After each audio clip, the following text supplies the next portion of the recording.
On this episode of The Road Chose Me, I'm crossing the mighty Democratic Republic of Congo.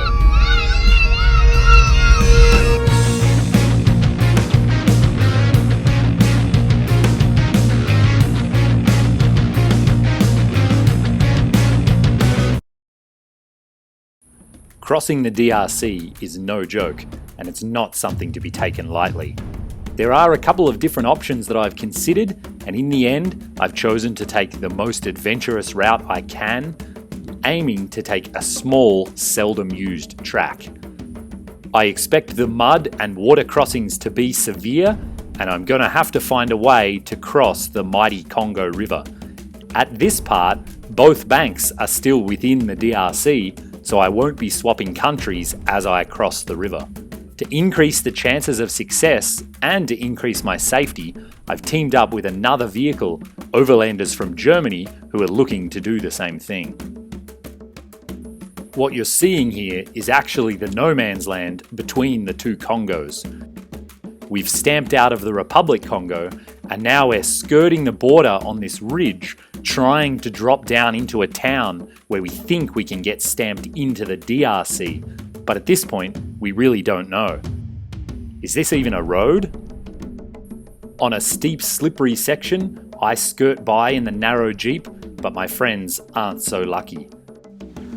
So here we are, we've just driven from Republic of Congo to the Democratic Republic of Congo, and a narrow spot here, Didi's in this ditch. Of course, he weighs about 6 tons, so winch line up to my Jeep, which probably isn't heavy enough and is going to get pulled backwards on this slick stuff.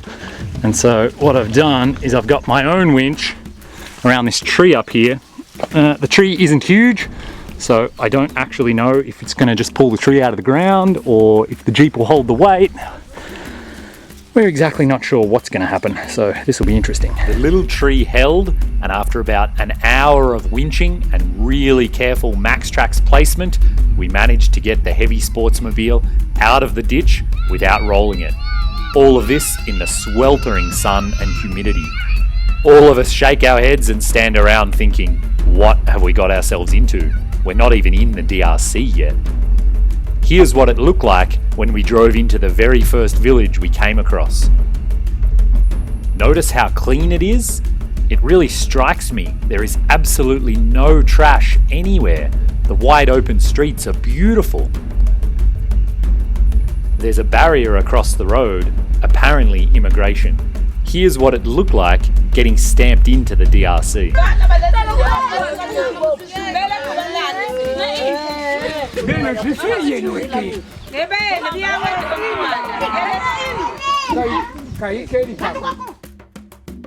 With the formalities out of the way, we continue in the direction everyone points, on a track so small it clearly never has vehicles. At one point, I almost tear a guard flare clean off the Jeep when I hit an unseen tree stump. This is getting crazy. We just push on in the hopes, and then finally we reach what we've been looking for, the major east-west highway that more or less parallels the big Congo River. We're hoping the going on this road will be a bit easier. Again here, you can see water spitting out of the hood vent where the mechanical fan is flipping it up. Luckily, the bottom's pretty firm, so I don't have any problems. This one isn't very deep. At times, the road is really soggy and mud, where we struggle along in low-range first gear, and then other times, it's actually quite good gravel and I can get up a little bit of speed. I do notice though that hour after hour, for the entire day, we never see another vehicle on the move. Again, I'm completely blown away by the landscape here. These green rolling hills stretch far into the distance everywhere I can see. I honestly thought the DRC would be just endless jungle, but it's not. Again, it's all green rolling, beautiful hills.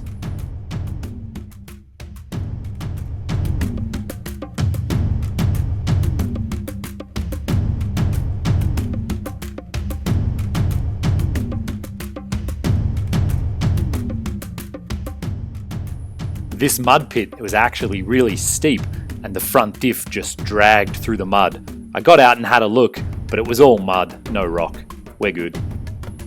The day drags on, and just before dusk, we find a small side spur and we drive up a couple of 100 yards and set up camp. Within 5 minutes, the local kids have found us and they crowd around, eager to see what we've brought for them and just to stare at us until it's dark. No matter how I try to satisfy their curiosity, they have no interest in leaving. They're all really friendly and happy for us to be there. This is the biggest crowd I've ever had while transferring gas from my Titan tank into the main tank. Thankfully, the humidity drops overnight and I sleep like a rock. In the morning, we're up and moving at sunrise, and the day repeats much like the one before. When we see these trucks on the side of the road, we breathe a sigh of relief. We're assuming from here to our destination, all of the bridges can at least handle our weight. Of course, the depth of any river crossings is still unknown. We push on, much like the day before. At times the road is decent gravel, at other times it drops into lowland where it's mucky and mud. We just push on. There is nothing else to do.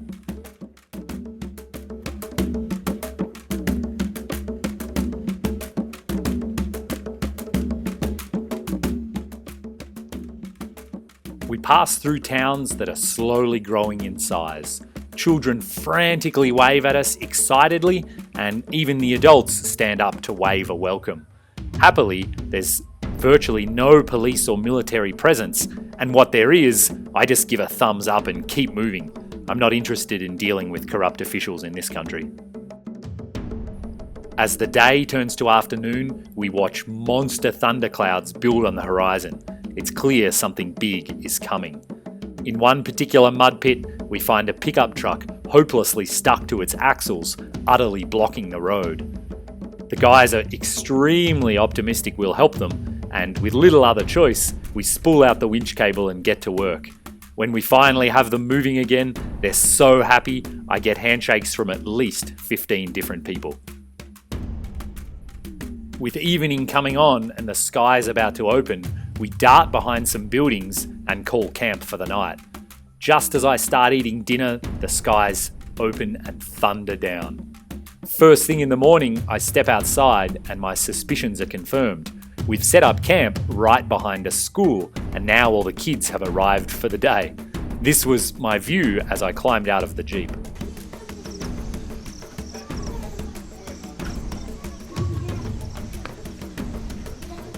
Again, everyone is super friendly and the school teacher assures us it's no problem. After a hasty breakfast, we're back on the road and back in Groundhog Day. There's mud, there's gravel, and then there's more mud. Eventually, we reach the sizable town of Lowozi, set on the banks of the Congo River. After dealing with customs, we make a short trip down to the river itself, and I am utterly blown away.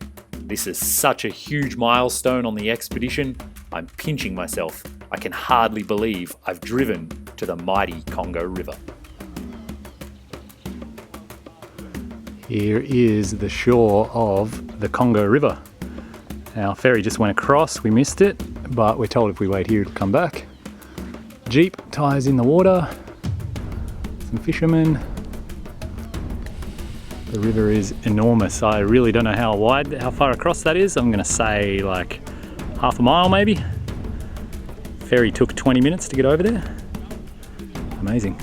The ferry itself is extremely ramshackle, but there are no problems at all crossing. For the Jeep and myself, it's about $14 US, and the man is happy to write me out a very official looking receipt. Standing on the ferry, I reflect on everything I've come through and everything that lies ahead. What a ride it's been. On the southern bank, things continue much as you would expect. There's mud, and then there's more mud. We find a quiet place to camp off to the side, and then in the morning, continue on. Finally, the road gets bigger, there's a little more traffic, and then, amazingly, we burst out onto a paved road. This is the east-west highway on the southern side of the river that runs to the capital city of Kinshasa. It's disorienting to be moving along at such speed after so many days in the mud.